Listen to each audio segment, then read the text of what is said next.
En Contacto Directo.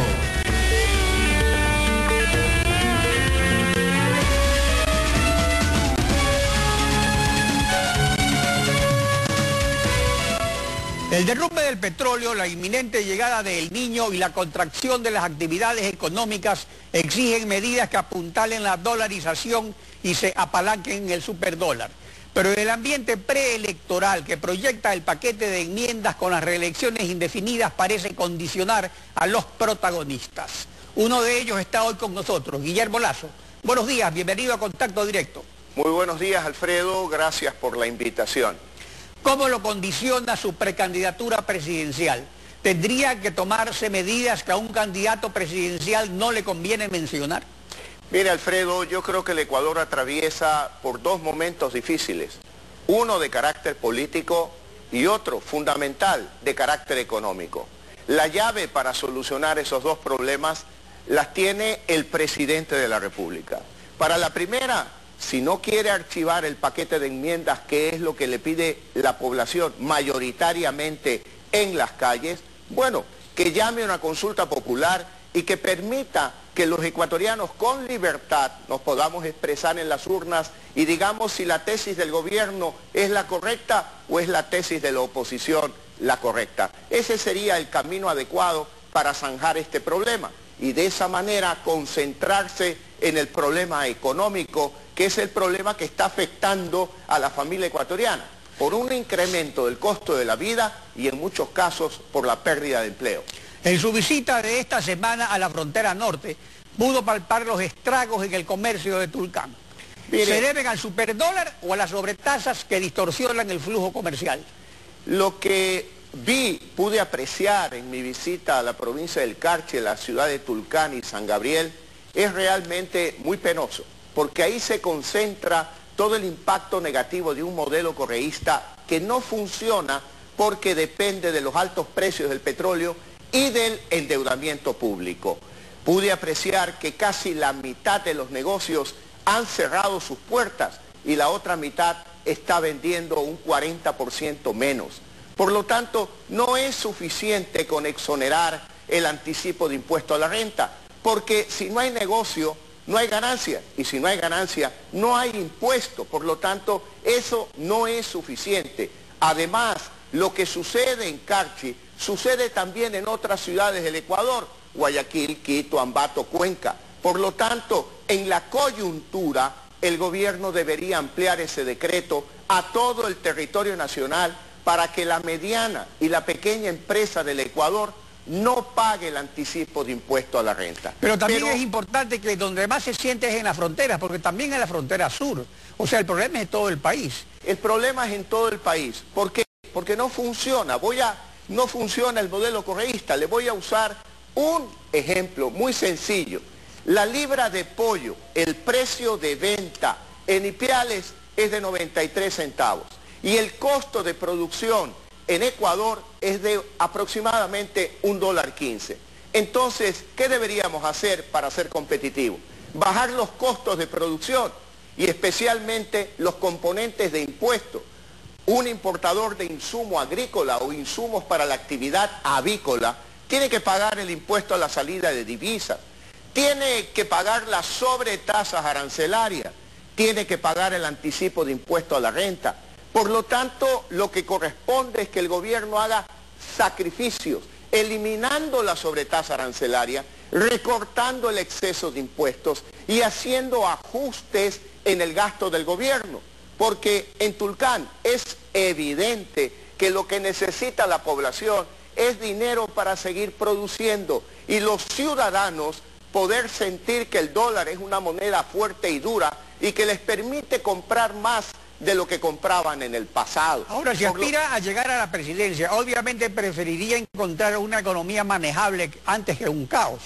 ¿Cómo aprovecharía la dolarización para apuntalar la economía? Mire, lo que es necesario en este momento es sustituir este modelo donde el protagonista es el Estado, el gobierno, por un modelo donde el protagonista sea el ciudadano, la inversión privada, local e internacional. Darle rienda suelta a la capacidad creativa de cada ecuatoriano para emprender lo que él quiere emprender Este cambio de matriz productiva yo lo llamo diversificación de la economía, que parta de abajo hacia arriba, donde sea el ciudadano el que decide cuáles son sus mejores opciones. El gobierno lo que debe actuar es como un facilitador, bajando impuestos, bajando trámites, eliminando el exceso de trámites y cambiando este modelo controlador por un modelo de libertad, donde el ciudadano se sienta estimulado para emprender. Porque lo que vi en Tulcán, con el cierre de la puerta de los negocios,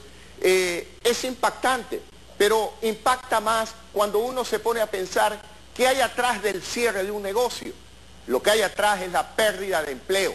Un padre de familia que pierde un ingreso, que no puede sostener a su esposa, a sus hijos, y que por lo tanto la tristeza lo invade, la desesperanza lo invade. Lo que necesita Carchi y todo el territorio ecuatoriano es la reactivación económica por la base, es decir, bajar los costos, achicando el tamaño del Estado, que el gobierno se sacrifique, como lo ha dicho en el caso mexicano el presidente Peña Nieto. No es el momento de subir impuestos, no es el momento de subir aranceles, es el momento de la austeridad en el gobierno, gastar menos y priorizar el gasto, porque hoy lo importante es que el dinero esté en el bolsillo de los ciudadanos y no del gobierno. Como candidato de oposición, le conviene una plataforma de campaña que culpabilice al actual gobernante, pero el modelo económico correísta sin petróleo carece de sustento. Esta presión parecería que le crea al presidente Correa una inmovilidad que lo lleva a refugiarse en la reelección indefinida para volverse intocable. ¿Estaría dispuesto a una tregua para que la situación económica se estabilice y encuentre un mejor rumbo?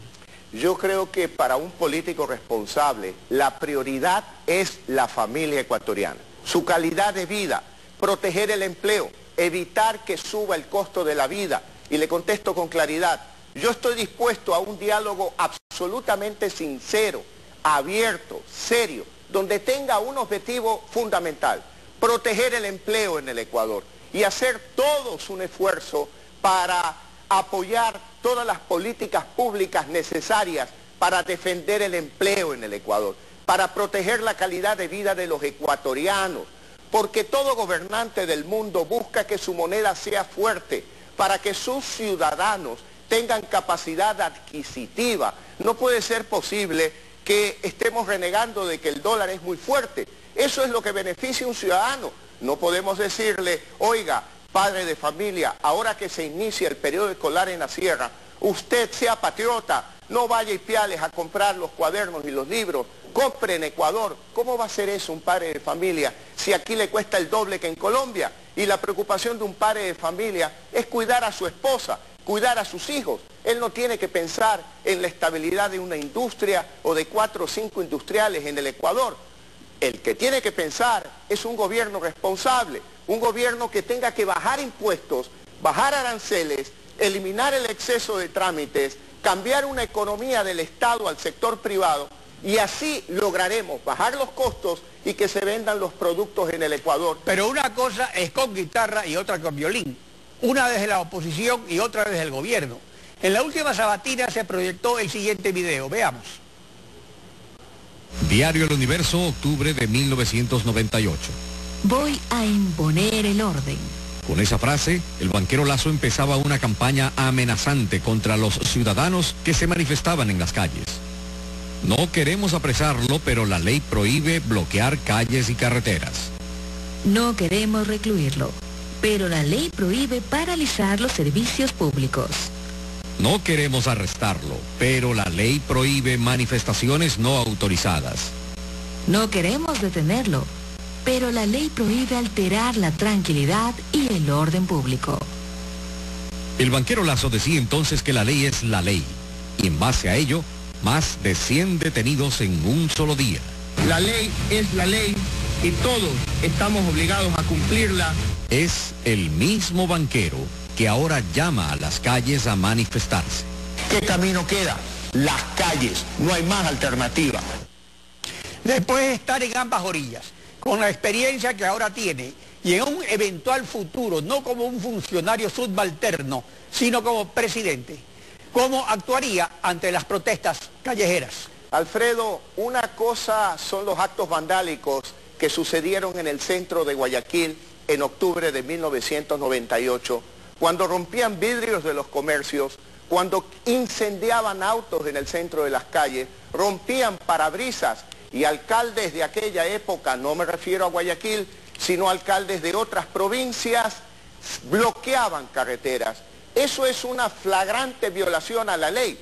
Y una cosa muy distinta son manifestaciones pacíficas de protesta, como las que yo he liderado en el último año, ya en más de 10 manifestaciones en las distintas ciudades del Ecuador, donde ni siquiera se ha caído una hoja de un árbol. Y la propia ley, el Código de la Democracia, garantiza el derecho a la protesta de los ciudadanos.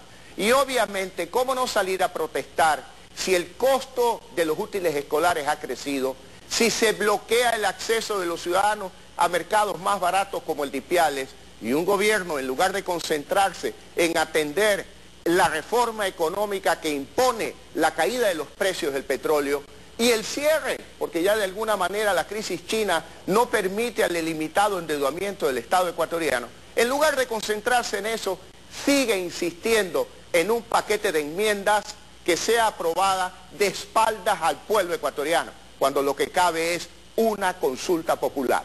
Guillermo Lasso, gracias por acompañarnos en Contacto Directo. Muchas gracias, Alfredo. Gaby. En instantes, Doris Solís, secretaria ejecutiva de Alianza País. Diálogo y rectificaciones, diálogo o socialización, diálogo y confrontación. Ya regresamos.